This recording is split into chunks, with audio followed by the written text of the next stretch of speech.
Perkenalkan, saya Esti Nurhandayani yang hari ini dengan penuh sukacita insya Allah akan menemani Sobat Harmoni semua dalam kegiatan Harmoni Keluarga yang diinisiasi oleh Care ID Indonesia Peduli. Dan kami ucapkan terima kasih dan selamat datang. Ini Alhamdulillah Masya Allah sudah ada Kang Arif sudah masuk, Kang Arif Rahman. Selamat datang Kang Arif. Dan kami ucapkan juga selamat datang kepada Sobat Harmoni Keluarga yang hari ini sudah memberikan waktunya, menginvestasikan waktunya untuk hadir dalam majelis ilmu di hari ini. Ya, semoga setiap langkah dan niat baik kita bernilai ibadah di sisi Allah Subhanahu wa taala. Oke, Sobat Harmoni. Ini walaupun kita terpisah oleh jarak ya, semoga Allah menyatukan hati kita dalam satu tujuan yang sama-sama belajar membangun keluarga yang lebih harmonis lagi, gitu ya. Masya Allah, ini ada Kakak Vivi, dari daerah mana Kak Vivi?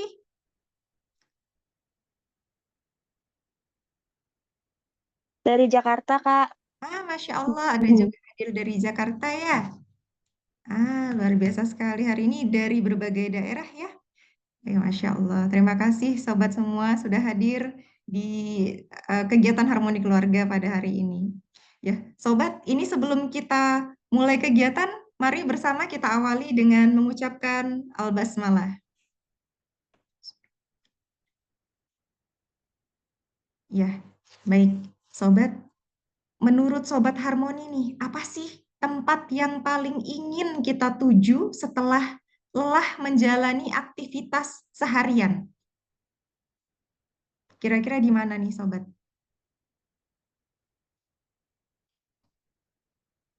Boleh, kalau mau di kolom komentar boleh. Mau langsung disampaikan boleh. Gimana nih? Di rumah. Iya, benar. Rumah.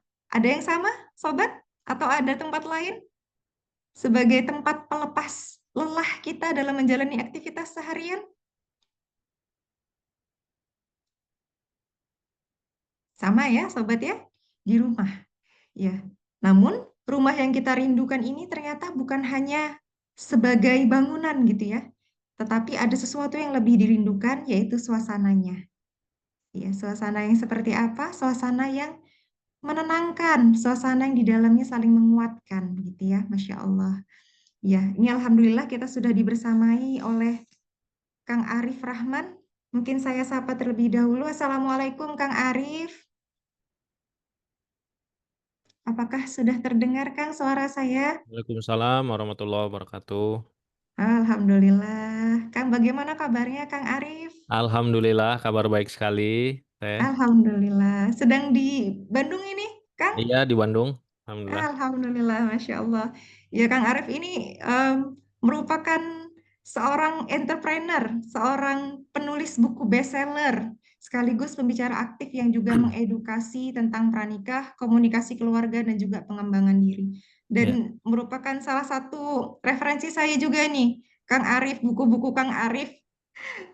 Sebelum saya menikah, bahkan sampai setelah saya menikah, Kang.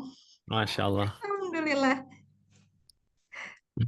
Iya, baik, Sobat Harmoni semua. Pada saat kesempatan hari ini, insya Allah Kang Arif akan menyampaikan materi terkait dengan membangun rumah tangga yang menenangkan. Ya, mari kita siapkan hati kita, siapkan pikiran kita, dan jangan lupa siapkan catatan terbaik kita. Gitu ya, dengan penuh hormat, kami persilahkan kepada Kang Arif Rahman Lubis, STM Home. Disilakan. Baik, terima kasih. Bismillahirrahmanirrahim. Assalamualaikum warahmatullahi wabarakatuh. Waalaikumsalam warahmatullahi wabarakatuh. Alhamdulillahirabbil alamin. Alhamdulillahillazi hadana lihaza wa ma kunna linahtadiya laula an hadanallah. Allahumma sholli ala sayyidina Muhammad wa ala alihi wa ashabihi ajmain. Rabbi shrah li sadri wa yassirli amri wahlul 'uqdatam min lisani yafqahu qawli. Rabbi zidni ilman warzuqni fahman. Alhamdulillah sahabat-sahabat semua, Allah Subhanahu wa taala begitu banyak memberikan kebahagiaan, anugerah kepada kita, diantaranya adalah anugerah rumah tangga. Rumah tangga ini adalah sebuah nikmat yang luar biasa. Karena di dunia Allah Subhanahu wa taala punya keinginan. Keinginan Allah itu adalah memberikan kita sakinah, mawaddah dan rahmah. Auzubillahi minasyaitonirrajim. Wa min ayatihi an khalaqalakum min anfusikum azwaja. Di antara tanda-tanda kebesaran Allah Subhanahu wa taala, an khalaqalakum anfusikum min anfusikum azwaja. Allah menciptakan pasangan-pasangan hidupmu dari jenismu sendiri. Litaskunu ilaiha. Agar kamu itu merasa sakinah, mendapatkan sakinah. Wa ja'ala bainakum mawaddah, dan kalian diberikan di antara kalian itu mawaddah, rasa cinta kasih, warohmah, dan juga kasih sayang. Sahabat-sahabat semua, Allah Subhanahu wa taala ingin dari pernikahan kita, Allah memberikan kepada kita di dunia itu sakinah, litaskunu ilaiha, memberikan sakinah, rasa tenang, rasa tentram. Ini yang insya Allah nanti akan kita bahas. Kemudian Allah Subhanahu wa taala ingin memberikan kepada kita mawaddah, rasa cinta kasih, dan juga rohmah, rasa kasih sayang. Itu di dunia. Di akhirat bagaimana? Di akhirat Allah ingin kita masuk surga sama-sama sekeluarga. Allah ingin kita masuk surga sama-sama sekeluarga. Coba kita bayangkan betapa baiknya Allah. Dari yang namanya rumah tangga, di dunia Allah ingin memberikan kita sakinah, mawaddah, rahmah. Di akhirat Allah ingin kita masuk surga sama-sama sekeluarga. Jannatu adni yadkhulunaha wa man salaha min abaihim wa azwajihim wa zurriyatihim. Surga Aden itu dalam surat Ar-Ra'd ayat ke-23, surga Aden itu Allah siapkan untuk kalian dan orang-orang soleh di antara kalian yang terdiri dari abaihim, orang tua nenek moyang kalian, wa azwajihim, pasangan hidup kalian, wa dzurriyyatihim, anak keturunan kalian. Jadi Allah Subhanahu wa taala tidak menginginkan kecuali dari pernikahan kita itu kita masuk surga sama-sama sekeluarga. Bahkan dalam surat Az-Zuhruf, surat ke-43 ayat 70, Allah menyebutkan masuklah ke dalam surga, udkhulul jannah antum wa azwajukum tuhbarun. Masuklah ke dalam surga, kamu dan istrimu, kamu dan suamimu nanti akan dibahagiakan. Jadi rumah tangga yang menenangkan ini memang sesuatu yang dijanjikan oleh Allah Subhanahu wa taala dan diinginkan oleh Allah kita dapatkan. Di dunia Allah ingin kita dapat sakinah mawadah rahmah. Di akhirat Allah ingin kita masuk surga sama-sama sekeluarga. Maka kalau Allah menginginkan kita mendapatkan sakinah mawadah rahmah di dunia, pertanyaannya kan bagi kita yang sudah menikah, bagi teman-teman juga mungkin sebagian yang belum menikah, bagaimana ikhtiar kita untuk mendapatkan janji atau harapan dari Allah Subhanahu wa taala itu, ya. Allah tidak menginginkan dari pernikahan kita di dunia melainkan memberikan litaskunu ilaiha. Allah memberikan sakinah. Wa ja'ala bainakum mawaddah. Allah memberikan di antara kita itu mawaddah, warohmah, dan juga rohmah. Nah, kalau yang Allah inginkan dari kita itu, Allah inginkan kita dapat sakinah, mawaddah, rohmah, lantas bagaimana cara kita untuk mencapainya? Ya. Sama kayak gini ya.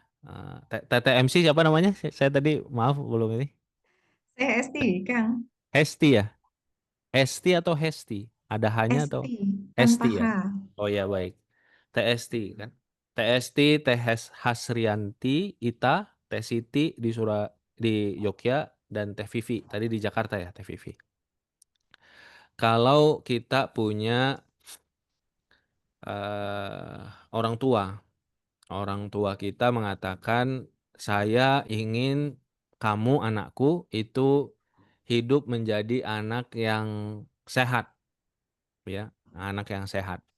Maka orang tua kita kan memberikan kita makanan yang baik, minuman yang baik, memberikan kita kamar, tempat istirahat yang baik kan gitu ya. Tapi itu adalah fasilitas dari orang tua kita. Tapi kita juga perlu ikhtiar bagaimana agar fasilitas dari orang tua itu kita gunakan agar kita bisa menjadi manusia yang sehat. Makan yang sudah disiapkan, lauk yang sudah disiapkan, sayur, buah yang sudah disiapkan, kita makan, kan gitu ya. Agar kita sehat. Tempat tidur yang sudah disiapkan, kamar yang sudah disiapkan, kita gunakan. Kita malam itu jam 9, jam 10, paling telat kita sudah tidur. Kemudian nanti jam setengah 4, jam 4 kita bangun. Nah itulah sehat. Jadinya orang tua kita ingin kita sehat, orang tua kita memberikan fasilitas untuk kita sehat, tapi kita juga perlu paham kita butuh ikhtiar untuk kita sehat. Karena orang tua berikan makanan buah, kalau nggak dimakan juga ya nggak sehat, kan gitu ya. Kita diberikan tempat istirahat, kita begadang nggak tidur, ya kita nggak sehat. Sama juga sahabat-sahabat, ini jadi pertanyaan, kok bisa Allah Subhanahu wa taala ingin memberikan kita sakinah mawadah rohmah, tapi kenyataannya kok cukup banyak rumah tangga yang nggak sakinah mawadah rohmah. Apa itu maksudnya Allah salah? Tidak. Semua orang tua tadi ingin anaknya sehat, orang tuanya memberikan fasilitas untuk anaknya sehat, tergantung anaknya juga kan. Apakah anaknya tadi menggunakan fasilitas makanan, tempat istirahat dan seterusnya dengan sebaik-baiknya. Kalau dia laksanakan sebaik-baiknya, insya Allah dia sehat. Rumah tangga juga seperti itu sahabat-sahabat. Ini juga untuk jadi jawaban juga nih bagi teman-teman yang belum nikah. Yang ada istilahnya sekarang TST kan, marriage is scary ya. Pernikahan Eh, itu menakutkan. Kok bisa? Ya bisa bagi orang yang memang berlakunya asal-asalan. Kalau misalnya ditanya ke saya, pernikahan saya nilai kesyukurannya berapa? 9 saya. Ngasal nggak? Enggak, insya Allah. Tapi kenyataannya di luar sana, kok ada yang seperti itu? Ya tadi, Allah memberikan fasilitas kepada kita semua, hati, ya kan, akal, ya, ilmu dan seterusnya. Tapi masing-masing orang punya jalan untuk bisa mengikhtiarkan. Dan tentu dengan doa, tentu dengan berbaik sangka kepada Allah Subhanahu wa taala. Jadi semua Allah berikan, sahabat-sahabat, semua Allah berikan potensi untuk bisa mendapat sakinah mawadah rohmah, tapi nggak semua orang menggunakan potensi itu untuk mendapatkan sakinah mawadah dan rohmah. Itu jadi jawaban, jangan takut Kang Arif, tapi setiap tahun itu ada 500.000 pasangan yang bercerai, sementara yang nikah hanya 1.500.000. Berarti kan persentasenya itu 30% Kang Arif. Iya, itu kalau misalnya mau ditakut-takuti lagi, dari 30% tersebut, kan sisa 70% ya TST ya, ya, yang nggak betul bercerai ya. kan. Nah, Betul. pertanyaannya, yang sisanya itu apakah semuanya harmonis? Nah, itu dia, Kang. Kan enggak ya? Lebih besar mana tuh? 30% yang cerai atau persentase yang nggak bercerai tapi nggak harmonis? Kemungkinan Agak, kan nggak bercerai tapi nggak harmonis juga, gitu. Tapi apakah itu membuat kita takut? Kalau bagi saya, yang menentukan kualitas keluarga kita adalah pertolongan Allah, kedekatan kita dengan Allah, dan ikhtiar terbaik kita. Jadi orang makan makanan junk food, makan makanan asal, kemudian 70% orang terkena penyakit jantung, kita nggak perlu terlalu khawatir ketika kita berusaha hidup sehat. Yang menentukan adalah Allah dan juga ikhtiar ikhtiar kita. Nah, sahabat-sahabat, fokuslah pada kedekatan kita kepada Allah dan juga fokus pada ikhtiar kita sendiri terkait dengan marriage is scary. Jadi saya sampaikan semua kita nih sahabat-sahabat, sebelum kita masuk ini ya, punya potensi yang sama untuk mendapatkan sakinah, mawadah dan rohmah. Ya, sama. Semua kita punya potensi yang sama untuk jadi orang soleh, ya kan? Semua kita punya jadi potensi yang sama untuk bisa khusyuk dalam sholatnya. Nah, tapi apakah orang bisa jadi orang yang soleh? Tentu dengan pertolongan Allah dan kemauan, semangat dari kitanya. Semua kita, semua rumah tangga punya potensi yang sama untuk mendapatkan sakinah, mawadah, dan rohmah. Tinggal kita belajar dan ikhtiar terbaik untuk bisa mendapatkannya. Nah, apa saja ikhtiar untuk kita mendapatkan rumah tangga yang menenangkan? Ini saya izin ya, TST, ini nanti kita sesuaikan dengan waktunya Ya, biar mangga. ada tanya jawab ya. Mungkin nanti sampai 9.50 maksimal lah penyampaian, sisanya tanya jawab. Setidaknya ada 4 ya. Mudah-mudahan nanti bisa terbahas semua atau semaksimalnya. Siap. 4M. Mensyukuri, memahami, mencintai, memperbaiki. Jadi simpel ya, sahabat-sahabat ya. 4M. Kalau kita mau tanya, gimana kita dapat rumah tangga sakinah? 4M. Mensyukuri, memahami, mencintai, memperbaiki. Mensyukuri, memahami, mencintai, memperbaiki. Syukuri apa yang jadi kelebihan, pahami perbedaan, ya, cintai dirinya dan perbaiki apa yang masih kurang. Jadi mensyukuri ini lawannya nanti di ujung, perbaiki. Ya, banyak hal yang kita syukuri, tapi kita juga nggak menutup mata bahwa ada hal yang perlu kita perbaiki. Selain itu juga kita perlu memahami bahwa rumah tangga kita ada perbedaan. Dan kita perlu untuk membangun cinta. Ya, mencintai itu adalah kata kerja, ya. Dia proses, dia aktivitas, dia keterampilan. Karena keterampilan dia butuh ilmu, dia butuh praktek, dia butuh perbaikan-perbaikan. Ya, dia butuh aktivitas. Nah, Rasulullah Shallallahu Alaihi Wasallam, dari mana Kang Arif mengetahui itu mencintai itu adalah kata kerja? Nah, ketika seorang sahabat melihat Rasulullah Shallallahu Alaihi Wasallam mencium kening, mencium pipi cucu beliau Hasan dan Hussein. Kemudian sahabat itu bertanya, wahai Rasulullah, saya punya 10 anak, tapi nggak pernah sekalipun saya cium anak saya. Kemudian Rasulullah menyampaikan, man la yarham, la yurham. Barang siapa yang tidak menyayangi, tidak mencintai, tidak akan disayangi. Tidak akan dicintai. Jadi mencintai itu bukan kata sifat. Mencintai itu adalah aktivitas, pekerjaan. Karena dia pekerjaan, butuh ilmu. Karena dia pekerjaan butuh praktek, dia butuh aktivitas, keterampilan, sehingga kita punya keterampilan untuk mencintai. Poin yang pertama, M yang pertama, sahabat-sahabat adalah ini sahabat-sahabat Teh Siti, Teh Hasrianti, Teh Vivi, Teh Olivia. Kalau boleh buka kamera, bisa buka kamera, boleh buka kamera ya, biar kita bisa lebih saling tahu lah minimal ya. Kan saya sama Teh Esti ini udah hafal nih. Kalau di Teh Esti di Balikpapan ya. Ya, betul, Kang. Nah, kalau ketemu di Balikpapan kan, atau TST lagi ke Bandung kan, misalnya kalau papasan, oh saya inget-inget tuh, oh iya, kan TST. Nah, yang pertama sahabat-sahabat mensyukuri. Mensyukuri ini adalah salah satu ciri Rasulullah Shallallahu Alaihi Wasallam dalam berumah tangga. Keahlian beliau salah satu yang paling jelas itu adalah pandai mensyukuri kebaikan dari pasangan. Nah, termasuk ini adalah kesyukuran dari pasangan-pasangannya.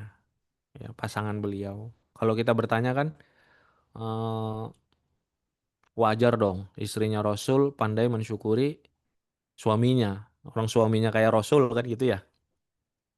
Kan kalau misalnya suami kayak Rasul TSD pasti istrinya gampang bersyukur kan gitu ya. Ah, Wajar pasti, kalau misalnya pasti, Kang. istrinya gampang bersyukur. Tapi sekarang kita balik nih. Kalau yang ini udahlah kita lewat ya. Sayyidah Khadijah itu pandai bersyukur. Tapi sisi baiknya ini yang saya ingin tekankan. Sayyidah Khadijah ini pandai bersyukurnya itu bukan sekedar di lisan, sampai meresap ke hati beliau. Jadi momen yang paling kelihatan adalah momen ketika saat itu genting, Rasul Shallallahu Alaihi Wasallam baru menerima wahyu, kan Rasul baru ketemu tuh sama malaikat Jibril. Dalam ketika beliau keluar dari Gua Hiro, beliau melihat Jibril itu dalam kondisi yang sebenarnya, sayapnya itu menutupi cakrawala.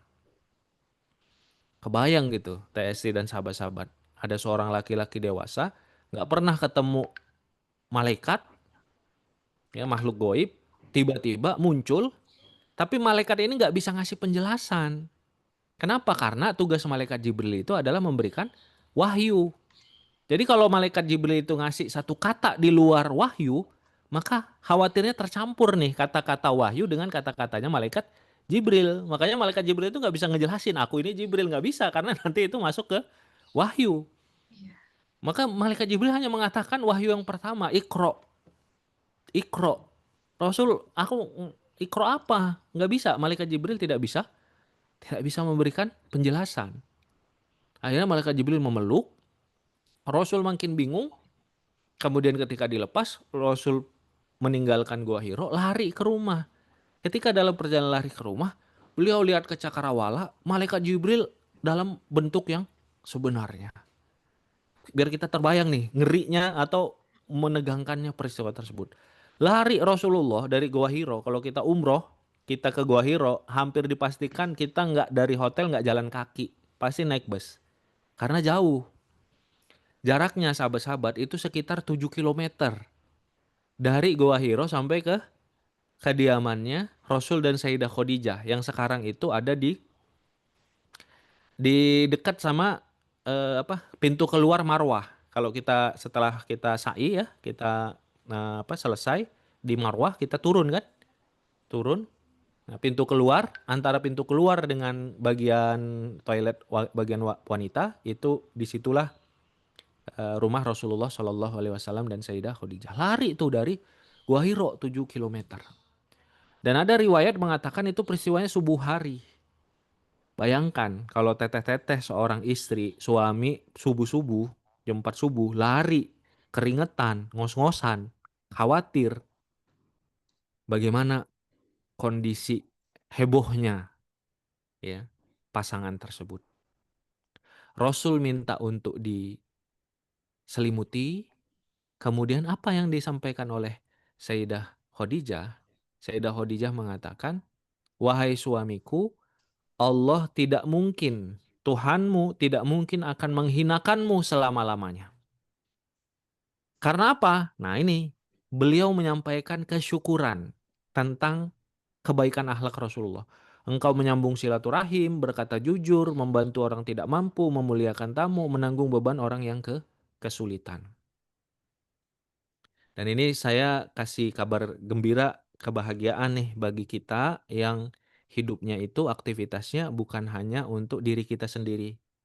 Kita berdakwah, kita aktif di lembaga sosial, kita aktif membantu orang, bersedekah dan seterusnya. Coba lihat, kesyukuran Sayyidah Khadijah all about baiknya akhlak Rasul kepada orang-orang sekitarnya. Iya kan? Bukan engkau selalu memujiku gitu. Engkau selalu memberikan bunga kepadaku. Enggak. Sayyidah Khadijah kesyukurannya memuliakan tamu, membantu orang yang kesulitan tuh, lihat. Jadi sakinah itu hadir teman-teman ketika kita juga menghadirkan kebahagiaan kepada orang lain. Ini next level sebenarnya ya, tapi nggak apa-apa karena memang contoh dari Sayyidah Khadijah memang gitu. Kita nggak dapatin nih kesyukuran, engkau pernah membelikan aku coklat, engkau pernah mengajak aku candlelight dinner, nggak ada tuh. Yang kita lihat Sayyidah Khadijah kesyukurannya engkau membantu orang yang kurang mampu, membantu orang yang kesulitan, memuliakan tamu, menegakkan kebenaran. Ternyata sakinah dan bahagia yang sejati itu ada pada aktivitas-aktivitas ini. Nah, memang agak next level nih, tapi memang seperti itu contoh dari Rasulullah dan Sayyidah Khadijah. Nah, sekarang balikan. Kalau tadi kita, ini kan gampang lah Sayyidah Khadijah. Tapi ternyata kesyukuran itu mendarah daging. Jadi ibaratnya sampai beliau di posisi yang paling sulit sekalipun itu bisa dengan lancar mensyukuri, menjelaskan kesyukurannya tentang kebaikan suaminya. Kalau lagi makan di restoran, kemudian saling memuji itu kan mudah. Tapi kalau tengah malam tiba-tiba suaminya ketakutan, lari, keringetan dan ini beliau tetap dengan sangat lancar menjelaskan kesyukuran tentang suaminya, berarti kesyukurannya itu mendarah daging. Sama kayak istilah orang, kalau kita lagi di masjid baru baru mau murojaah hafalan, kita setoran hafalan relatif mudah. Tapi kalau sambil dikejar anjing, kemungkinan yang akan keluar itu Al-Fatihah, Al-Ikhlas. Nah, itulah yang udah mendarah daging kan gitu. Nah, kesyukuran Rasul Sayyidah Khadijah ini mendarah daging. Dalam kondisi tersulit, beliau dengan sangat lancar untuk menyampaikan kesyukuran. Ini untuk menguatkan kita nih, bahwa kalau kita sudah nikah, pengingat, saya juga pengingat ke saya, kuatkanlah terus kesyukuran tentang istri. Istri kuatkan terus kesyukuran tentang suami. Kemudian, nah Rasulullah juga sama nih, momen bertahun-tahun setelah Sayyidah Khadijah meninggal, beliau menyampaikan kesyukuran terkait Sayyidah Khadijah. Khadijah yang pertama beriman. Khadijah yang pertama membenarkanku ketika orang-orang mendustakanku. Khadijah memberikan hartanya untukku ketika orang-orang menahan hartanya. Khadijah yang memberikanku keturunan. Lihat juga nih, dari 4 ini semuanya kaitan dengan dakwah dan aktivitas kebaikan. Iya kan? Rasul nggak cerita Khadijah yang masakannya paling enak gitu. Nggak gitu tuh. Ceritanya adalah pertama beriman, membenarkan ketika yang lain mendustakan, memberikan harta untuk dakwah, dan memberikanku keturunan.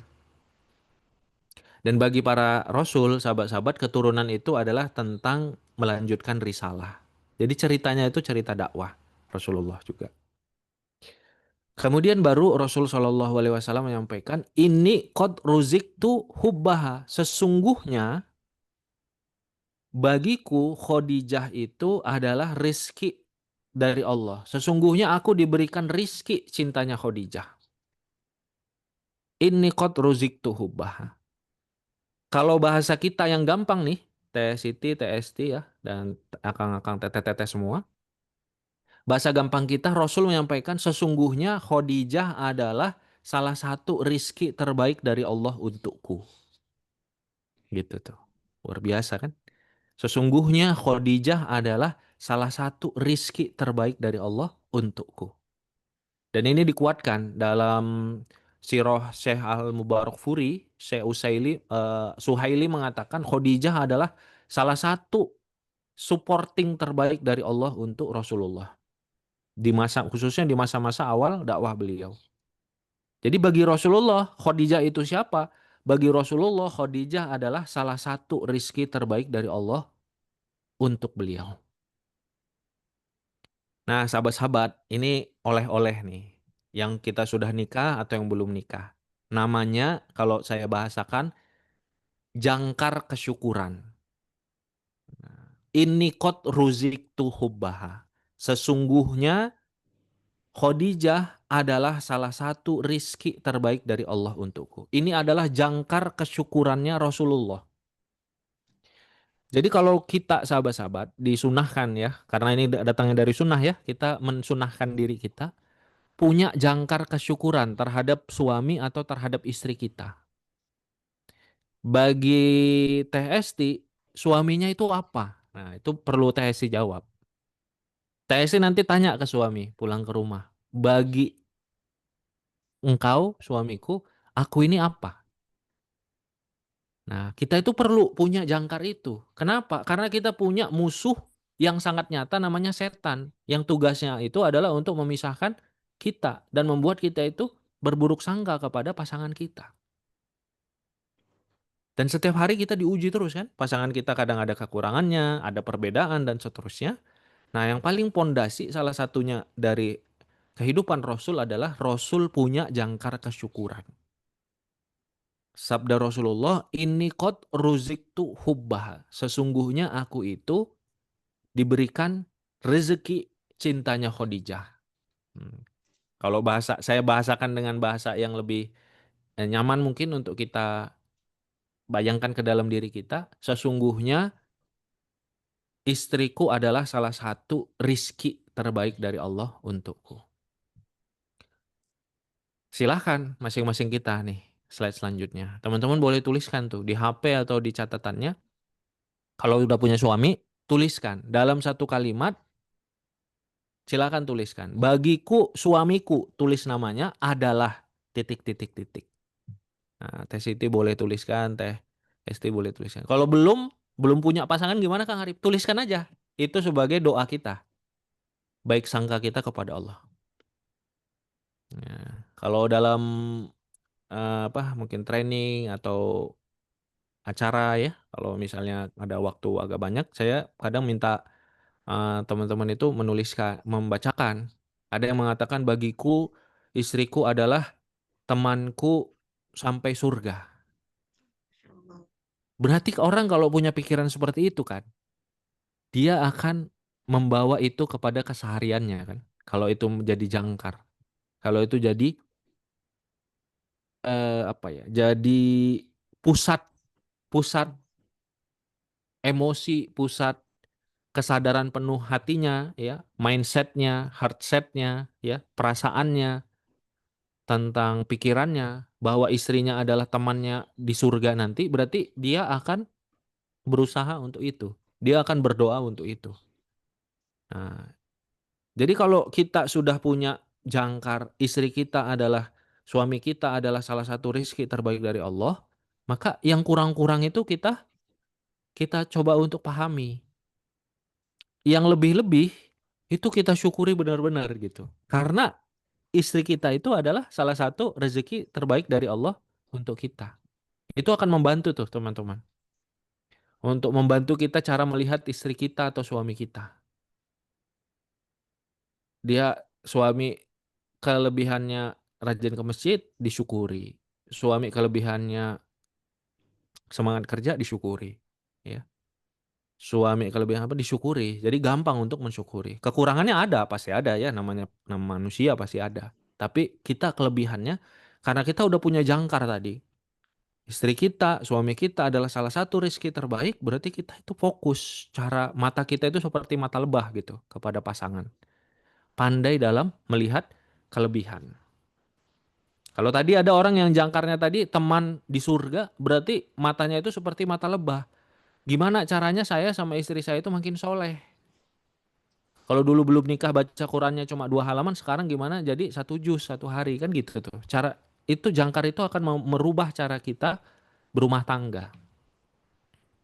Kalau yang belum nikah boleh dituliskan. Walaupun namanya belum ada. Nah, namanya dikosongkan aja. Suamiku adalah apa? Tuliskan. Boleh teman-teman dituliskan ya. Kita kasih waktu 1 menit deh. Kalau nanti Oke. setelah ini mau diperbaiki lagi silahkan. Setelah dituliskan di sini, boleh dituliskan di kolom chat coba. Biar kita baca sambil kita belajar. Tadi ada 2 ya contoh ya. Kalau dari Rasulullah, ini kot ruzik tuh hubbaha. Yang kedua adalah eh, suamiku adalah temanku di surga. Nah, bagi kita pasangan hidup kita itu apa? Karena Rasul itu punya. Bagi Rasul itu apa? Sayyidah Khadijah. Bagi Rasul, Sayyidah Aisyah itu ada juga tuh. Nah, tapi kita bahas yang satu aja.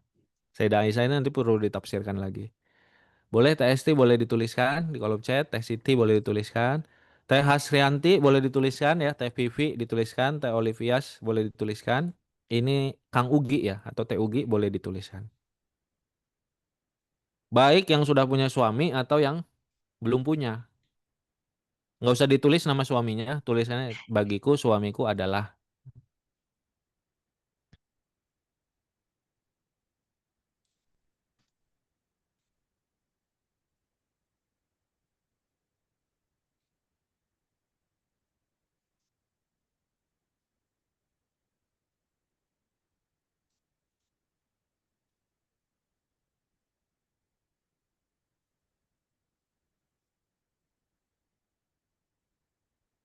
Nanti dituliskan sementara dulu.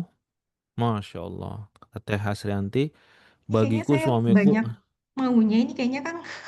Oh ya nggak apa-apa, boleh, boleh aja. Jadi beberapa, saya juga beberapa ya. Jadi satu jangkarnya itu satu seperti Rasulullah ya. Ini qad ruziktu hubbaha, sesungguhnya aku diberikan rizki cintanya. Jadi saya selalu merasa bahwa rizki terbesar dari Allah salah satunya adalah istri saya mau sama saya gitu. Istri saya Oh, mencintai Masya Allah. saya, istri saya berkenan jadi istri saya. Itu satu. Yang kedua, di surga, teman saya di surga. Boleh, jadi boleh beberapa ya, nggak harus satu. Tapi tadi tuh, kesyukuran itu kalau bisa jangan jadi sekedar tulisan, tapi jadi Hmm. sesuatu yang akan mempengaruhi cara kita berpikir, merasakan dan bertindak gitu. Partner dunia akhirat, anugerah dari Allah untuk membersamai. Nah, seperti itu ya. Jadi Teh Esti kan berarti kalau setelah ini itu jadi jangkar dalam cara beliau berpikir, merasa dan bertindak, berarti gimana nih cara berpikirnya kan agar suami sama saya itu makin soleh, makin baik kan gitu. Gimana agar kami itu terus bersama gitu dan seterusnya. Teh Vivi sahabat sehidup sesurga. Teh Hasrianti adalah surgaku. Wah ini Teh Hasrianti ini lebih dalam lagi ya, adalah surgaku ya berarti. Berarti kebahagiaannya Teh Hasrianti ini ada pada suaminya ya.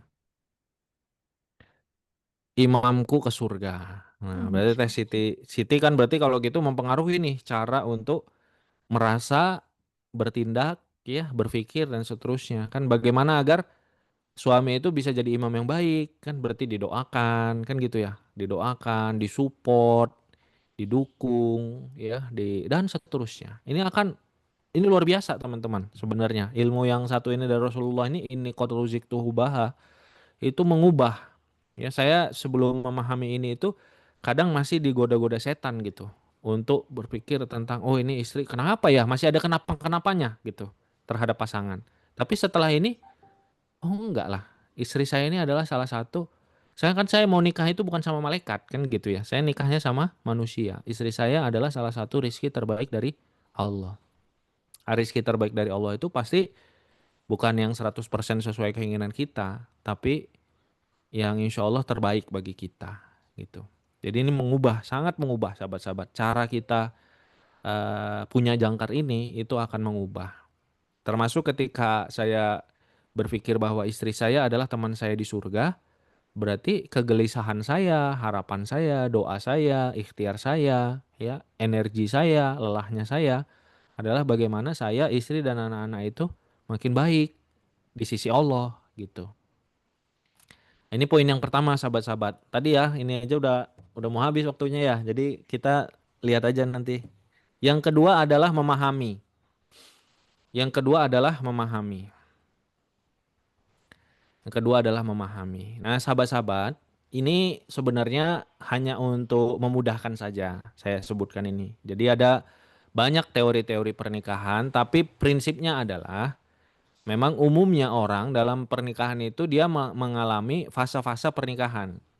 Ada yang mengatakan 3, ada yang 5, ada yang 7, ada yang 6 dan seterusnya. Ini yang paling populer, namanya dari Daun J. Leptrot. Beliau mengatakan umumnya pernikahan itu ada 5 tahapan. Ini bukan benar salah ya, ini hanya untuk memudahkan saja kita untuk memahami.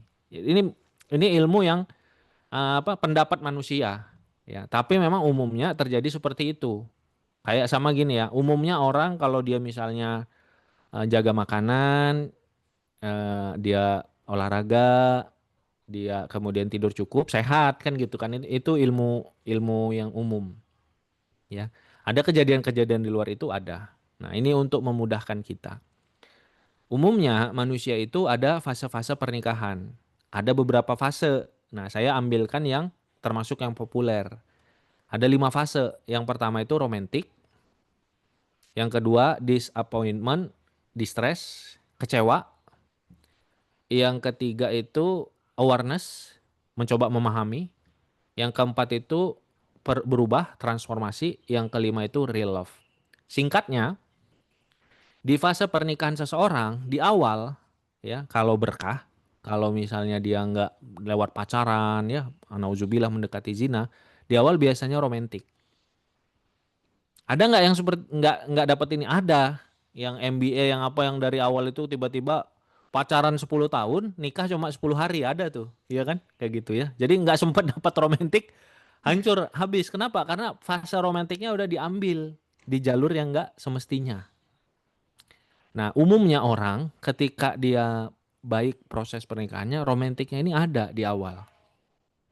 Nah, gimana cara kita memperlama romantis ini? Kan macam-macam ya. Ada yang orang romantisnya sebulan, ada yang 2 bulan, 3 bulan, 4 bulan, 5 bulan dan seterusnya. Tapi umumnya, ini kayak kita yang nikah juga kita merasakan masa-masa setelah romantis itu nggak langsung berganti ya, tapi mulai sedikit-sedikit nyisip, disisip-sisip dengan disappointment atau ada kekecewaan-kekecewaan. Karena kita hidup 24 jam sama dia. Yang awalnya terus semuanya menyenangkan, bahagia dan seterusnya, tiba-tiba mulai ada perbedaan. Ada hal-hal yang kurang dari dia. Dia juga sama ada yang kurang dari kita, ya, kecewa dan seterusnya. Itu natural aja kan ya, wajar.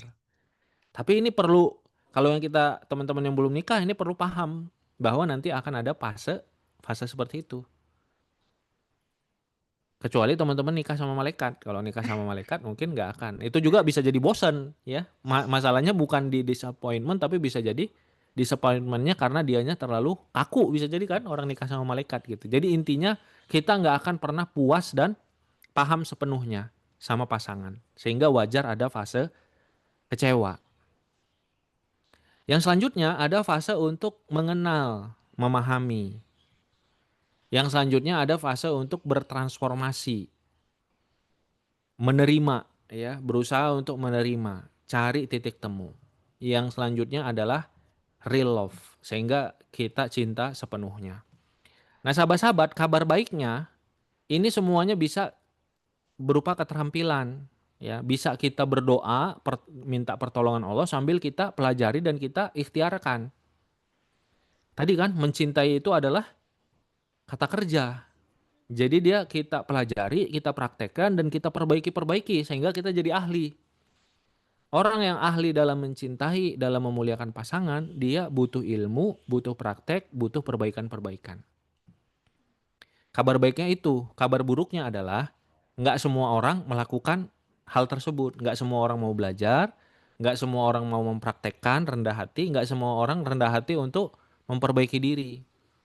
Sehingga Teh Esti, Teh Hasrianti, Teh Siti, Teh Vivi, Teh Ugi atau Kang Ugi, kita akan mendapati kadang-kadang pasangan kakek nenek bisa jadi masih berantem untuk urusan telat dandan. Iya kan? Lama banget kan gitu ya misalnya ya. Padahal umurnya udah 60, nikahnya udah 40 tahun. Nah ini kan masih tahapan disappointment nih, distress ya. Lama banget itu wajar. Laki-laki itu persiapannya 5 menit bisa jadi ya. Mandinya itu 5 menit. Dari mulai dia memutuskan mandi sampai selesai mandi pakai pakaian kayak gini, itu bisa jadi cuma 7 menit. Perempuan milih bajunya aja lebih dari 5 menit bisa jadi kan. Nah, kalau ini nggak coba untuk awareness tadi, saling memahami, kemudian nanti bertransformasi, kemudian nanti sampai akhirnya mereka menjalani kehidupan yang sudah disepakati sehingga mereka punya kebiasaan baru, sehingga itu jadi sesuatu yang nyaman bagi mereka, sehingga muncul real love, nggak akan kemana-mana. Saya ngasih contoh ya misalnya ya. Dan biasanya nih teman-teman di poin yang kedua, disappointment ini nggak ada kaitan sama surga neraka, nggak ada kaitan dengan pahala dan dosa. Kaitannya ini adalah kebiasaan aja. Kayak tadi tuh, dandan. Atau mulai dari benar hadisnya itu kebersihan adalah sebagian dari iman. Benar ya, semuanya kita yakin bahwa bersih itu adalah sesuatu yang dicintai oleh Allah. Cuma kan laki-laki mandi bersih dengan perempuan mandi bersih itu kan beda. Alat mandinya, saya aja baru kemarin lihat ada video kan dikasih tahu sama anak saya tuh masih kecil. Anak saya kelas 6 SD mau 1 SMP kan. Ternyata lip balm, lipstick, banyak banget ya. Teh ya, lip itu banyak ternyata kan. Lip balm, lip gloss, lip apa lagi tuh? Saya cuma tahunya itu lipstick sama lip balm. Ternyata banyak. Nah, kalau kita tanya, mana yang lebih soleh, mana yang lebih berpahala, mandi yang laki-laki tadi hanya 10 menit udah beres semua, atau perempuan yang 30 menit? Kan nggak ada jawabannya ya, nggak ada yang dosa, nggak ada yang pahala. Dua-duanya baik aja, karena dua-duanya punya beda kebutuhan. Terus ada kejadian gini misalnya, masih tentang kebersihan. Ada keluarga, seorang suami yang dari keluarga itu, mereka di keluarganya kalau habis makan, nyuci piringnya itu misalnya hanya malam hari atau hanya 2 kali, malam dan juga siang. Sementara si istri dari keluarga yang pokoknya sehabis minum harus langsung cuci. Habis makan harus langsung cuci. Jadi yang pertama itu biar hemat air, hemat sabun. Jadi ditumpuk aja semuanya. Habis makan siang ini, habis makan malam beres. Yang kedua kaitannya dengan kerapihan, ya kan? Pokoknya habis minum aja dimasukkan di wastafel itu, tempat cuci piring itu harus langsung cuci. Habis makan langsung cuci. Mau piringnya banyak atau piringnya 1 2 harus langsung cuci. Pertanyaan saya, mana yang lebih soleh? Nggak ada. Dua-duanya punya alasan kan? Dua-duanya punya alasan. Yang pertama itu mengatakan bahwa untuk menghemat air, ya digabung aja semuanya. Jadi sekalian bilas semua, sekalian sabun, sekalian ini kan gitu ya. Yang kedua mengatakan untuk kerapihan. Dan itu kaitannya nggak ada kaitannya dengan dosa atau pahala gitu. Nah, kabar baiknya teman-teman, disappointment or distress ini umumnya kita akan merasakan dengan pasangan itu bukan kaitan dengan dosa besar atau dosa dan pahala. Umumnya karena itu aja tuh, kebiasaan. Kebiasaan-kebiasaan. Maka kita untuk menyelesaikan bab ini kita perlu pengetahuan dan pemahaman. Knowledge and awareness. Pengetahuan dan pemahaman. Sedikit ya, ini kita beda fisik, beda psikologi, beda peran dan tanggung jawab. Kenapa kita berbeda tadi itu? Kenapa kita perlu tahu tahu dan paham bahwa kita berbeda? Karena satu tuh kita dari keluarga yang berbeda, dari latar belakang yang berbeda, maka wajar kita berbeda tadi tuh. Contoh apa? Cuci piring tadi. Kelembutan nasi aja beda tuh. Iya kan? Kalau kita ini si suami dari keluarga yang nasinya itu lembek, istri dari keluarga yang nasinya kering. Saya punya sahabat yang dia sama istrinya itu beda jauh teh. Dan akhirnya memutuskan ya, tapi kurang baik ya keputusannya ya kalau bagi saya kasih nasihat. Akhirnya memutuskan mereka beda rice cooker coba. Karena dua-duanya tidak Oh, berhasil untuk menemukan titik temu. Nasi yang mana yang cocok. Kalau bagi saya itu nikah itu seninya itu adalah kita main tim gitu. Kalau udah nikah itu jangan kayak anak kosan gitu kan. Jangan rice cooker satu orang satu gitu. Main tim. Gimana caranya? Cintailah apa yang dicintai oleh istrimu, istrimu mencintai apa yang kau cintai. Dan tak cari titik tengah, mana yang masih bisa kita tolerir terkait dengan lembutnya nasinya atau yang dia menurut dia itu keringnya. Titik temu. Nanti ada keberkahan dari situ. Keberkahannya nanti kamu akan bisa mencintai hal itu. Jadi ada kebiasaan baru tadi tuh, ada titik temu. Nah, ini contohnya yang tadi kurang baik ya. Wah, apa nggak tahu tuh, saya nasihatin sih cobalah perbaiki, jangan ini nanti anak kamu punya 5 anak masing-masing punya ini kan 7 rice cooker nanti kan kalau kayak gitu kan. Masya Allah. Loh, kok bisa kayak gitu?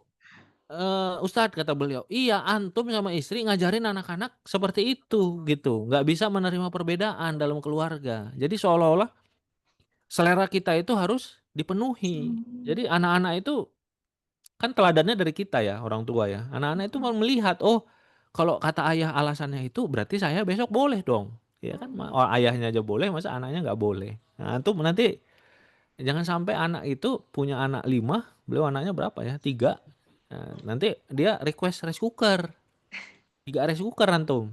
Nanti juga sama tuh. Anak yang satu pengennya pedas, anak satu nggak pedas. Antum 5 kali masak tuh berarti. Ya kan ayam dan lainnya. Maka coba perbaiki ya perbaiki. Cari titik temu. Ya titik temunya gimana. Nah sahabat-sahabat itu yang pertama. Kenapa kita perlu memahami, mengetahui karena kita berbeda latar belakang. Yang kedua, karena memang secara psikologis kita itu beda. Sudahlah latar belakang beda, psikologis juga beda. Ini contoh ya, contoh. Dan ini kaitannya Allah Subhanahu wa taala memberikan kita perbedaan. Ini untuk mendapat ketenangan ini perlu kita paham ini biar karena mayoritas biasanya di tahun-tahun awal pernikahan kecewa itu karena perbedaan ini. Ya. Bukan karena dosa besar, insya Allah dijauhkan lah. Bukan karena suaminya itu apa gitu ya, nauzubillah ya, atau karena istrinya apa melakukan dosa, bukan. Tapi coba deh kalau kita ingat-ingat ya, tengkar-tengkar sama istri itu kenapa? Dia gini-gini deh, yang kecil-kecil, yang bukan karena kaitan dosa. Nah, dan ini nanti ada kaitannya dengan peran kita. Nah, kalau ada masalah biasanya nih, Teh Esti, Teh Hasrianti, Teh Siti, Teh Vivi, Kang Ugi atau Teh Ugi, ini kalau ada masalah perempuan itu biasanya ngapain? Yang dilakukan perempuan kalau ada masalah. Boleh sambil nyalakan ya, Teh Siti dan Teh Vivi, Teh Hasrianti boleh sambil nyalakan. Teh Esti juga. Kalau ada masalah ngapain tuh Teh Esti? Aduh, biasanya mah lebih milih ngemil, Kang. Oh ngemil, ya betul. Kalau di Bandung itu biasanya nyeblak biasanya ya, makan seblak biasanya. Nah, selain ngemil apa tuh biasanya yang dilakukan perempuan?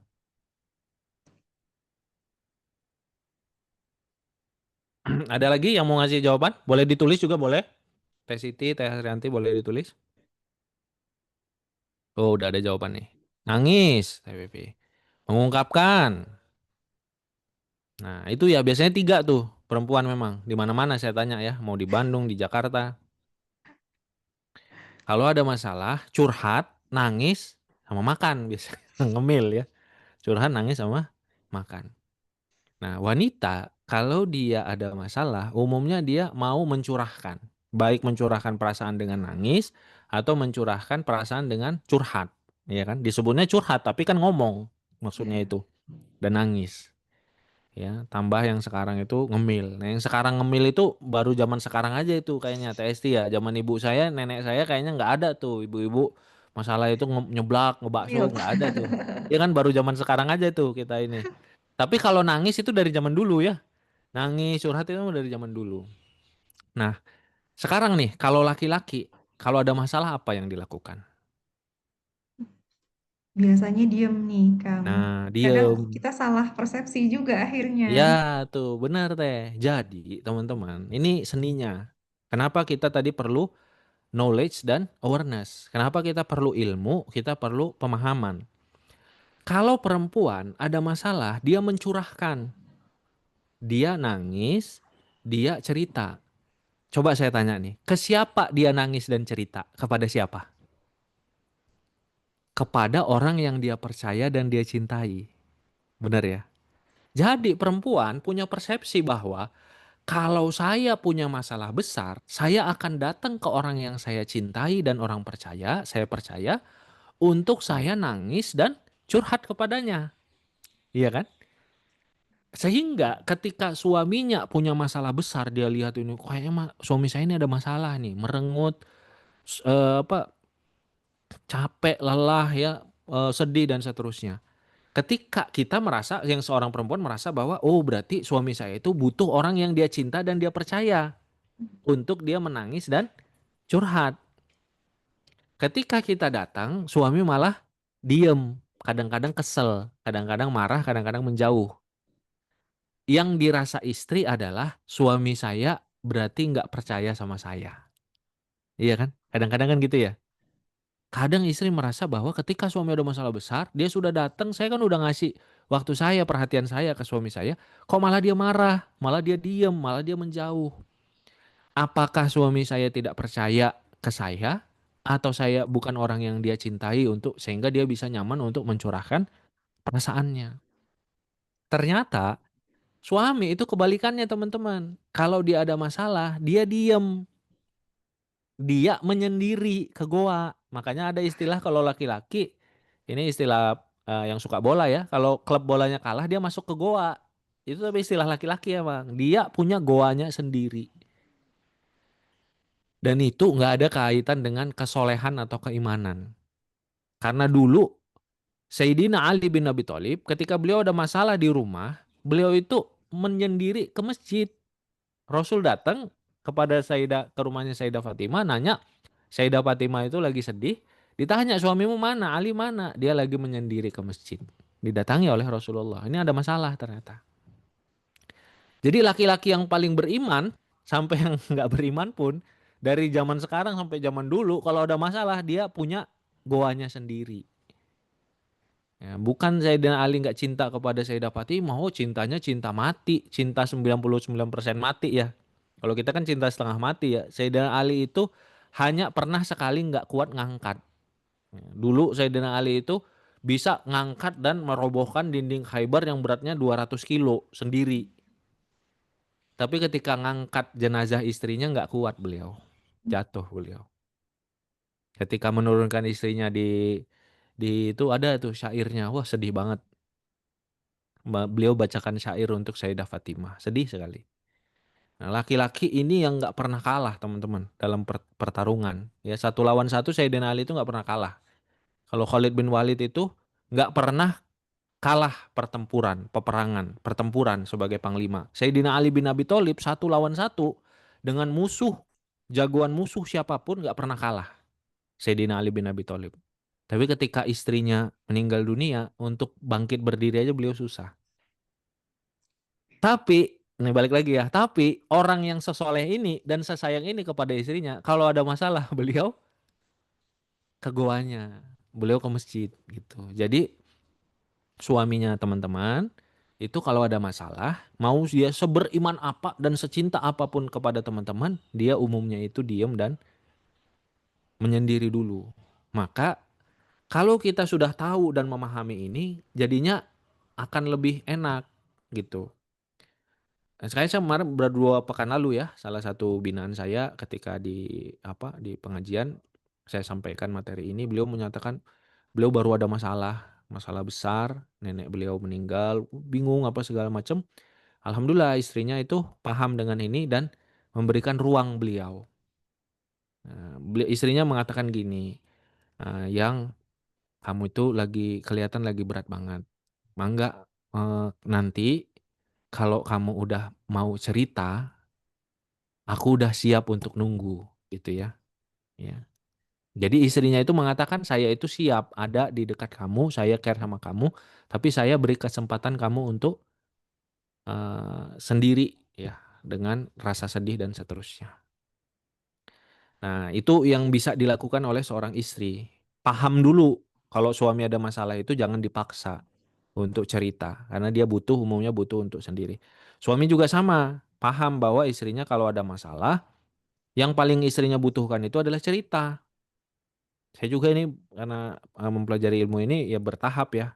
Akhirnya saya paham istri saya kalau ada masalah istri saya itu cuma butuh cerita, nggak butuh solusi. Nah, ini kalau laki-laki itu kan butuhnya solusi ya. Kalau perempuan itu butuhnya cerita. Karena di ujung ceritanya istri saya kadang-kadang bilang, "Udah selesai masalahnya," ternyata.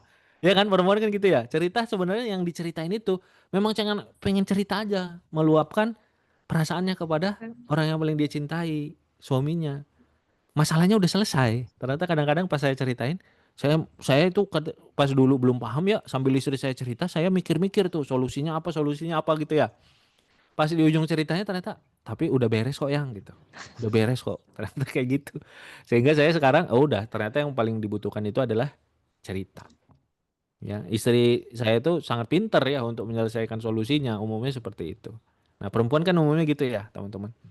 Nah, maka kalau ini sudah paham, akan jadi lebih tenang rumah tangga kita.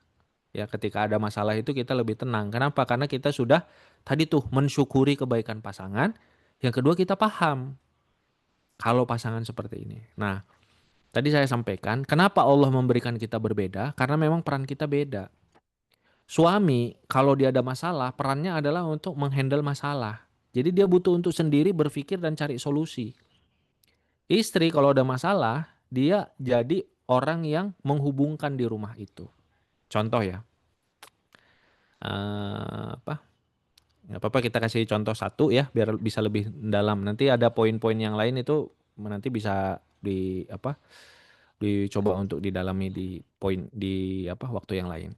Contoh gini, ada masalah keuangan.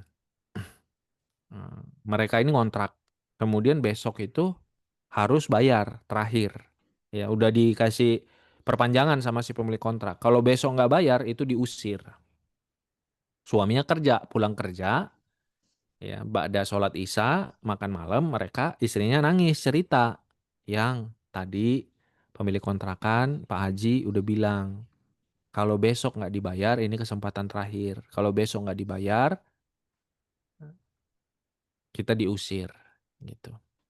Ngis kan istrinya cerita ya gitu ya. Nah, teman-teman sebagai istri atau calon istri, bayangkan kalau punya suami, dia kemampuannya itu adalah justru kalau ada masalah nangis dan cerita. Kebayang nggak? Istrinya cerita itu nangis, suaminya ngedengerin sambil nangis dan sambil cerita. Jadi saya kebayang ya kalau suaminya kemampuannya juga menangis dan cerita. Ini suami istri sampai jam 2 malam mereka akan nangis dan cerita sama-sama. Gitu. Baik gak untuk keluarga itu? Nggak baik. Besok mereka akan diusir kalau seperti itu. Yang baik gimana? Istrinya nangis dan cerita, suaminya diam sambil mikirin solusi. Suaminya mungkin aku butuh sendiri keluar gitu ya ke apa ke teras pusing dan segala macam, kemudian mulai menghubungi teman-temannya atau menghubungi kantornya boleh kasbon atau enggak. Nah, itu lebih baik kayak gitu kan suami ya daripada sampai jam 2 malam curhat sama-sama nggak dapat solusi apa-apa. Tugas suami adalah memberikan solusi karena dia adalah rois, dia adalah pemimpin. Maka ini kasih gambaran nih ke teman-teman istri atau calon istri. Jangan paksa suami biasa cerita dan curhat dan ngeluh kalau punya masalah. Yang repot teman-teman sendiri. Nanti ada masalah sama hal-hal tadi ya, terkait keuangan, ada yang sakit, ada yang apa. Muncul pada suami itu, koamnya itu hilang. Kadang-kadang koam itu berkurang, kalau saya lihat itu ada faktor istri juga. Istri itu maksa suami berlaku seperti dia, padahal suami itu adalah koam. Koam itu ada masalah, dia butuh diem. Dia butuh putuskan, dan keputusannya itu diusahakan tepat. Makanya dia butuh seperti Sayyidina Ali itu, kalau ada masalah ke masjid, sholat, doa, pikirin, istighfar, kan gitu. Jadi memang ada hal-hal yang memang butuh itu suami itu sisi koam.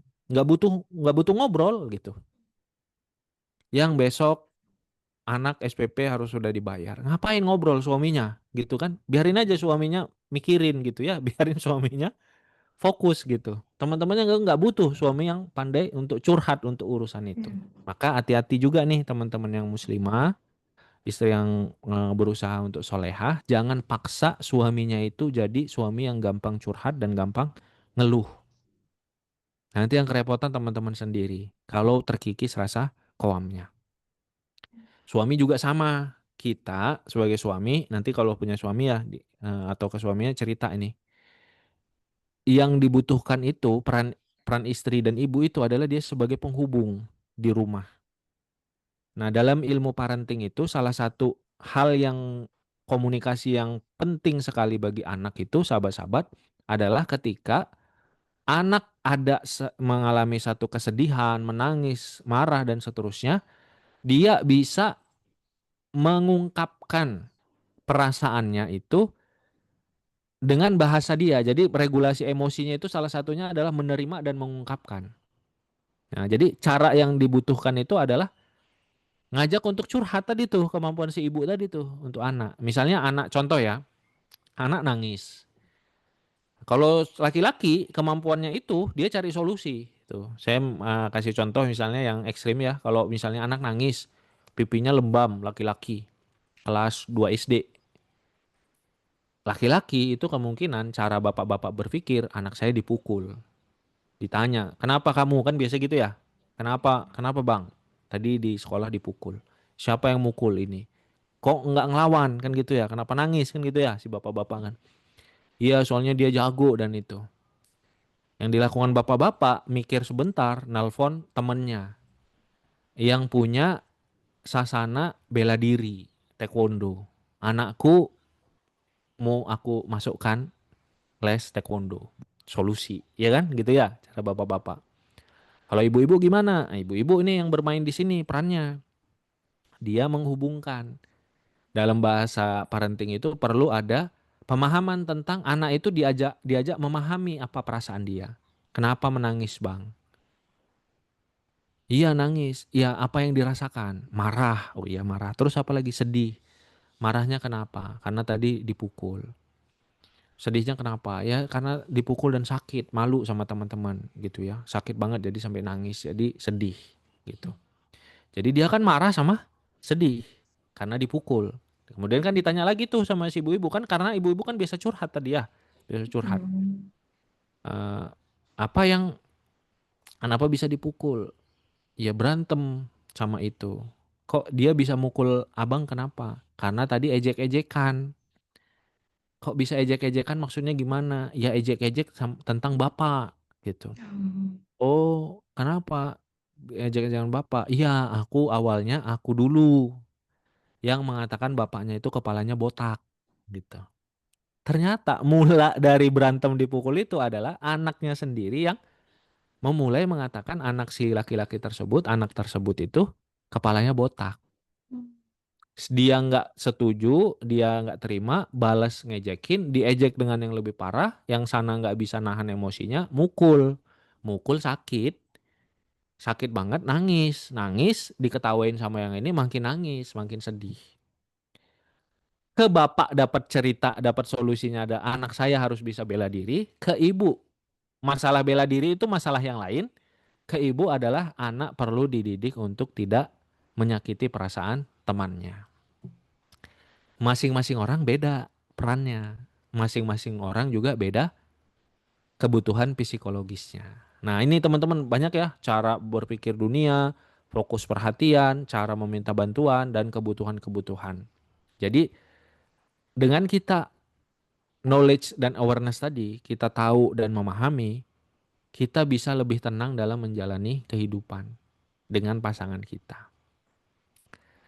Yang terakhir adalah mencintai. Mencintai ini ada bahasa-bahasa cinta, tapi waktunya nampaknya nggak cukup ya dengan kata-kata. Ini dicontohkan oleh Rasulullah Shallallahu Alaihi Wasallam dengan waktu berkualitas berdua, ya dengan sentuhan. Rasulullah itu sangat banyak sentuhan dengan istrinya.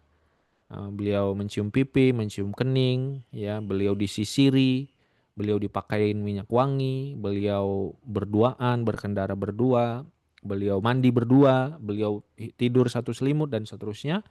Kemudian memberikan hadiah kepada istri beliau dan membantu istri beliau.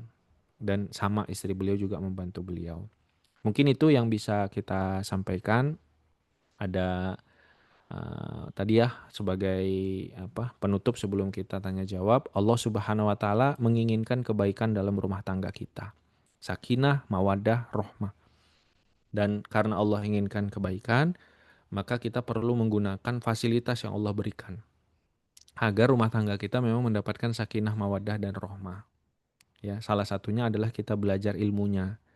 Ilmunya itu apa? Mensyukuri, memahami, mencintai, dan juga memperbaiki. Tadi kita baru sempat membahas dua hal saja secara singkat. Bagaimana mensyukuri pasangan. Oleh-olehnya tadi jangkar kesyukuran ya. Inni qad ruziktu hubbaha. Bagiku istriku adalah salah satu anugerah rezeki terbesar dari Allah. Salah satu rezeki terbaik dari Allah. Bagiku istriku, bagiku suamiku adalah temanku nanti di surganya Allah. Jangkar kesyukuran. Yang kedua memahami. Kita ini akan ada fase kecewa, fase berbeda, fase untuk nggak nyaman dengan pasangan kita. Dan umumnya itu bukan karena pahala dan dosa, bukan karena kesalahan-kesalahan besar. Umumnya karena ada perbedaan. Maka ada momen tadi knowledge dan awareness, pengetahuan dan pemahaman. Semakin kita mengetahui, memahami pasangan, semakin tenang hati kita. Ya, semakin kita bisa mendapatkan sakinah dalam rumah tangga kita. Mungkin demikian yang bisa saya sampaikan. Saya kembalikan kepada TST. Mohon maaf ya jika ada kekurangan dan waktunya agak molor. Mangga selanjutnya saya Ya, serahkan ke Masya Allah. TST. Ya, terima kasih banyak Kang Arif, sangat luar biasa sekali. Ini aplikatif sekali, sudah diberikan contoh juga bahkan gitu ya, Masya Allah. Dan ini bagi Sobat Harmoni, kalau tadi pada saat penyampaian Kang Arif ada pesan-pesan yang mungkin mengena, yang paling mengena sekali begitu, boleh banget untuk dibagikan kepada keluarga di rumah juga ya. Ya, insya Allah akan jadi kebaikan juga untuk kita. Nah, ini kita sudah masuk ke sesi diskusi, sesi tanya jawab. Mungkin karena keterbatasan waktu, bagi sobat yang mau bertanya secara langsung, silahkan. Boleh raise hand, buka kameranya, boleh bertanya secara langsung.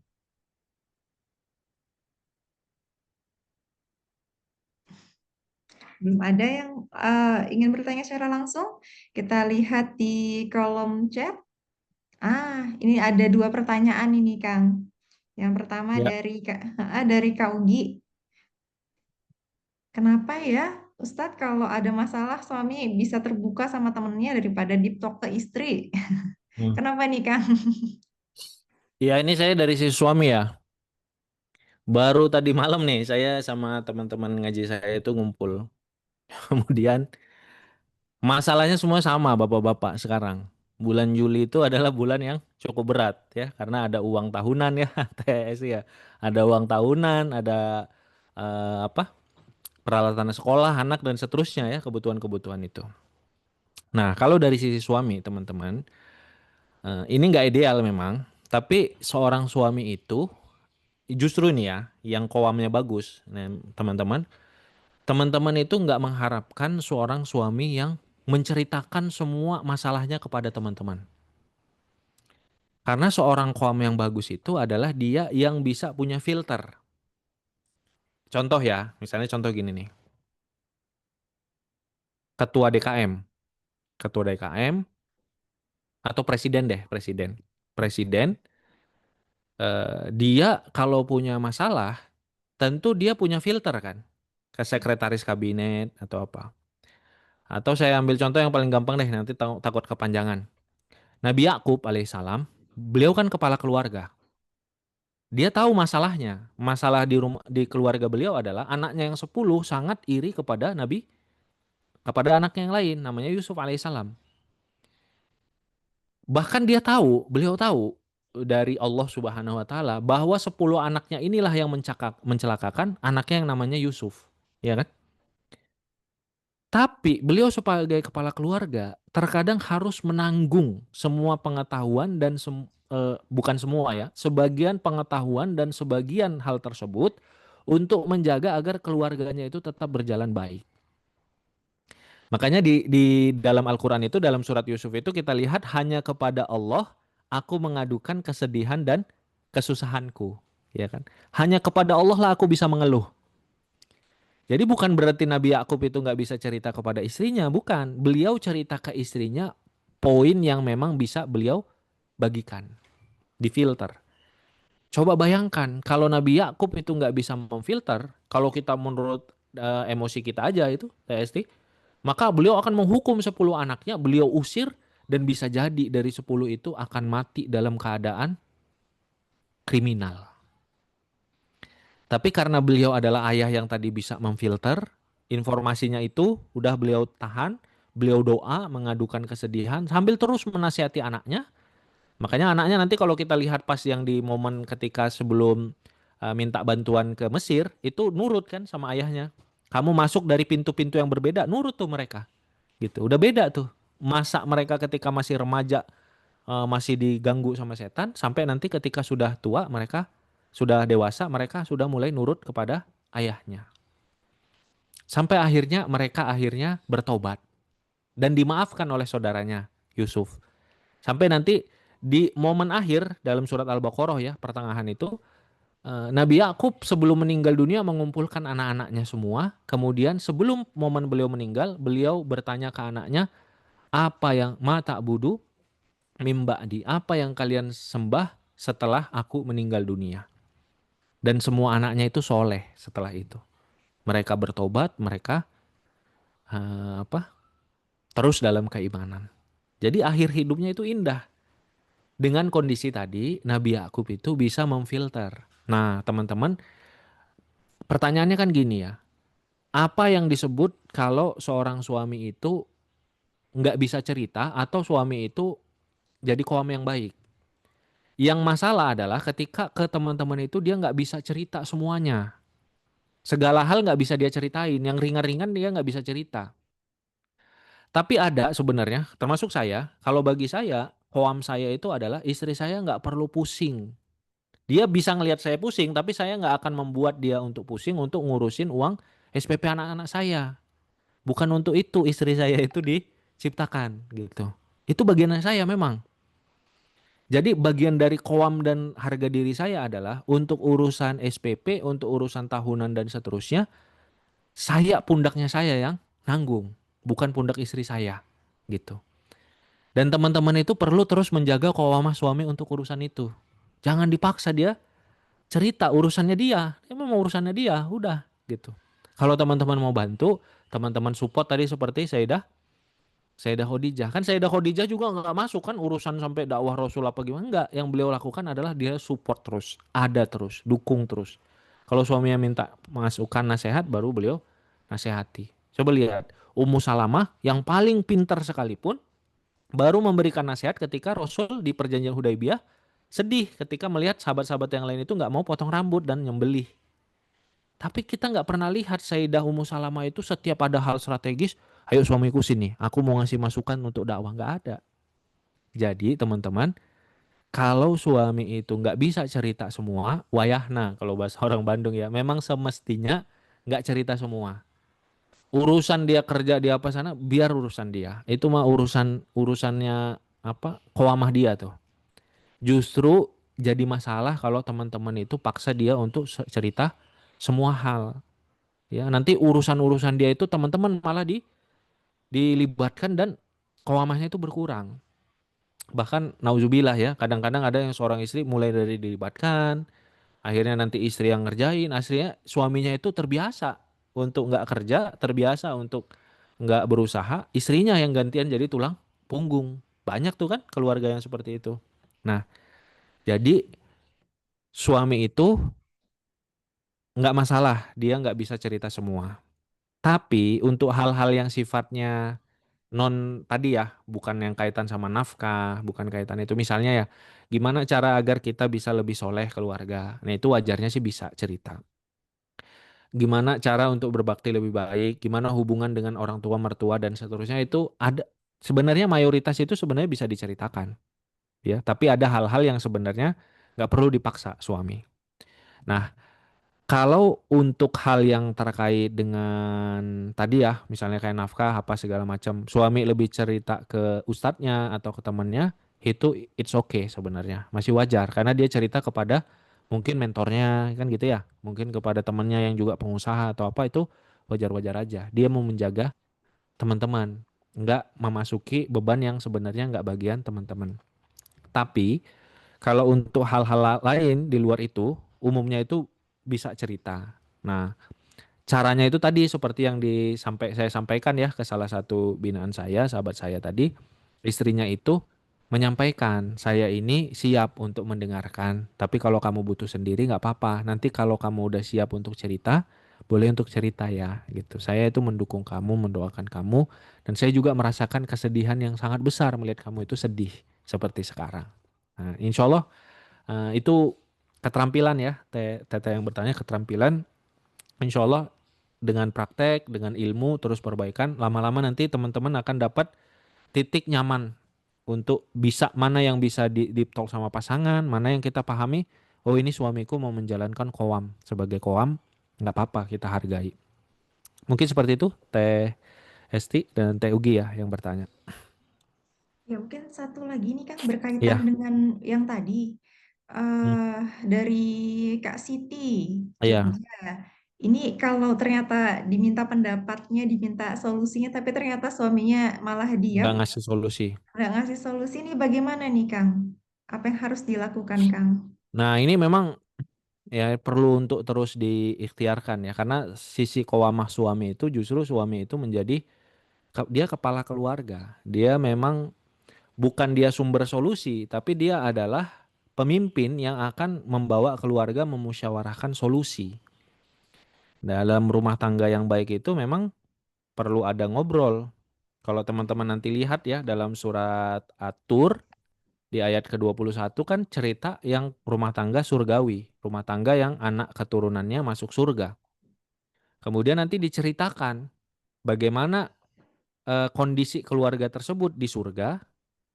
Mereka wa aqbala ba'duhum ala ba'di yatasaalun. Mereka saling berhadap-hadapan dan saling ngobrol, saling bertanya. Jadi ini juga untuk menguatkan pertanyaan Teh Ugi ya. Normalnya umumnya keluarga itu ngobrol untuk masalah apapun, kecuali tadi untuk hal-hal yang penting-penting yang memang urusannya itu terkait kewamah suami, nafkah dan lain-lain. Itu biarin aja suaminya. Kalau memang dia nggak butuh, ya disupportnya dalam bentuk yang lain. Nah, kalau ternyata ada banyak hal ternyata suami justru nggak ngasih solusi, ini sebenarnya udah di luar fitrahnya sebagai seorang koam. Maka butuh untuk dilatih dalam hal ini berarti istri memang ini nggak ideal ya. Normalnya itu adalah suami sebagai kepala keluarga, kalau ada masalah dia kumpulin anggota keluarga, dia musyawarah. Anggota keluarga yang mana dia kasih ini. Atau kalau nggak semuanya masalah saja salah satu anak, dia panggil anak itu, dia ngobrol ya sama istri sama anak itu, musyawarah, kasih nasihat dan seterusnya. Tapi kalau ternyata memang udah nggak ideal, nggak sesuai dengan fitrahnya, ya di awal mungkin istrinya yang mengalah untuk mengingatkan suaminya, yang Kang, AA, Mas, kita ini kayaknya untuk urusan ini perlu ngobrol nih, ya untuk SPP. Misalnya SPP ya, contoh aja nih yang lagi ini ngobrol. Si anak cerita, saya butuh SPP ini atau uang tahunan ini dibayarkan di bulan ini. Saya pengen seperti itu kalau bisa gitu, karena udah diingetin sama pihak sekolah. Nah, istri istri yang justru jadi itunya ya, jadi apa? Pimpinan rapat memang nggak ideal. Nanya ke suami gimana ya kalau terkait dengan itu. Ya belum ada. Terus apa mungkin solusi yang bisa kita itu? Nah, ya kalau misalnya belum bisa dicari sekarang berarti datang ke sekolah, minta keringanan seperti apa, apakah ditunda dan seterusnya. Idealnya itu suami yang memimpin itu, iya kan? Urusan itu urusan suami sebenarnya. Dia ngobrol sama istri sama anak, nak maaf ya, ini belum bisa. Kita cari solusi lain ya apa? Ya besok ayah datang ke sekolah untuk nanya keringanan. Keringanan itu bukan untuk dihapuskan, bukan, tapi mundur misalnya. Itu idealnya dari seorang ayah. Tapi kalau belum bisa, istri membantu untuk ngajak musyawarah sampai dapat solusi. Yang nggak boleh, ini yang jangan ya teman-teman. Istri itu karena pengen cepat, jadi nggak melibatkan ayah. Nah ini kadang-kadang gitu teh. Istri itu karena pengen cepat, ini anakku ada butuh uang sekian juta, ya udah aku minjem aja sama kakakku. Aku diam-diam aja. Masalah saat itu sepertinya selesai, masalah baru yang lebih besar itu muncul. Apa? Suami itu nggak jadi koam akhirnya, gitu. Kalaupun ada nanti masalahnya gimana, Kang Arif? Tapi saya itu ada solusi sebenarnya. Ya tetap ajak musyawarah, suami tetap jadi pemimpin, istri itu jadi kayak moderator. Nah, cerita ini, Mas gimana? Apa pandangannya? Ya bingung juga sih ini ya. Kalau misalnya ada uangnya ya pengen kita bayar. Kalau selain bayar sekarang, kalau kondisinya sekarang gimana, Mas? Ininya biar anak kita juga tahu. Belum ada sih uang. Kalau minjem gimana, Mas? Ya mau, cuma saya nggak ada. Nah, saya ini ada nih. Kakak, kayaknya kakak bisa ada ini. Menurut Mas gimana? Tuh, tetap suami itu sebagai koam. Menurut Mas gimana? Kalau kakak mau boleh. Nanti saya ngomong apa nih Mas kalau terkait sama cicilan? Oh, karena 3 juta kita mampunya cuma 300 nih sebulan yang. Boleh nggak bilang ke kakak kamu, ke kakak, ke si Mbak Yu, kita cicil 300.000 sebulan. Ya nanti aku sampaikan ya Mas, gitu. Tetap suami itu sebagai pemimpin, gitu di situ. Kan beda ya, beda jauh ya Teh. Solusinya sama bisa jadi, tetap dipinjemin sama si kakak 3 juta, tapi suami itu tetap jadi pemimpin. Dan dia yang memang bertugas untuk tadi tuh bayar 300.000, dia jaga janji dan seterusnya. Jadi eh, kalau suami belum ideal tadi ya, belum normalnya fitrahnya sebagai pemimpin tadi, istri itu jangan gampang nyerah dan ngambil jalan pintas. Ya, mungkin lebih capek ya. Kan lebih gampang tuh hubungin kakak, kakak transfer udah beres urusan. Tapi masalah besar justru mulainya dari situ umumnya. Nah, turun nih Teh Siti, ini bagus pertanyaannya. Ya, berarti kuncinya salah satunya juga di komunikasi ya, Kang ya. Iya, komunikasi dan sabar ya, istrinya sabar. Ini kalau memang nggak ideal, istrinya sabar. Bantu ngurusin masalah dengan minjem ke kakak, sama bantu suami untuk Hmm. mengembalikan koamnya. Jadi ada dua nih yang dikerjain jadi sama istrinya. Ya, Betul. Ya, Masya Allah. Sangat banyak sekali nih ya, Sobat Harmoni. Kita bisa sama-sama mendapatkan ilmu yang sangat luar biasa sekali dari sharing pada hari ini. Tapi sayang sekali, waktu kita, kebersamaan kita di hari ini terbatas. Kita sudah sampai di penghujung acara kita. Dan barangkali mohon maaf juga kami sampaikan kepada sobat semua yang mungkin ada pertanyaan-pertanyaan yang masih belum terjawab. Nanti kita coba mudahan Kang Arif ada waktu dan kesempatan lagi di lain hari ya Kang ya. Nanti kita akan betul. coba untuk diagendakan kembali. Gitu. Dan Masya Allah hari ini kita banyak belajar hal-hal yang luar biasa. Kami ucapkan terima kasih banyak Kang Arif, jazakallahu khairan katsira, dan kepada Sobat Harmoni semua yang sudah sama-sama hadir dalam kegiatan Harmoni Keluarga pada hari ini. Yang satu yang saya temukan, yang muncul gitu ketika em, dalam ruang Harmoni Keluarga ini, bahwa sesungguhnya yang dibutuhkan itu dalam sakinah, dalam ketenangan di rumah tangga itu adalah hati yang terus mau belajar, saling memahami, saling menguatkan, dan saling memaafkan. Itu Masya Allah luar biasa. Ya, karena kita sudah di penghujung acara, Sobat Harmoni semua, semoga pertemuan pada hari ini menjadi pertemuan, bukan pertemuan terakhir ya Sobat ya, tapi pertemuan-pertemuan selanjutnya pun juga kita bisa hadir dan dimudahkan, dan kita bisa juga mulai menjadikan diri kita sebagai rumah bagi pasangan kita, atau belajar kita sama-sama untuk menjadi rumah bagi nanti calon pasangan kita di masa akan datang, dan semoga eh, kita diberikan kemudahan-kemudahan lainnya dalam menjalankan rumah tangga yang dalam kondisi era yang luar biasa ini, gitu ya. Ya, saya Esti Nurhandayani selaku MC pada hari ini bersama dengan panitia dari Care ID Indonesia Peduli mengucapkan terima kasih dan mohon maaf jika selama kegiatan berlangsung terdapat hal-hal yang mungkin kurang berkenan, mohon dimaafkan. Dan kita akhiri kegiatan kita sama-sama dengan mengucapkan hamdalah. Izinnya, sobat semua boleh kita dokumentasikan kebersamaan kita yang hangat ini. Silahkan bisa open kameranya. Kita coba untuk foto bersama. Kak Ita, Kak Vivi, Kak Ugi, boleh bantuannya? Silahkan open kameranya. Oke, siap? Berikan senyum terindahnya. Ya, 1, 2, 3.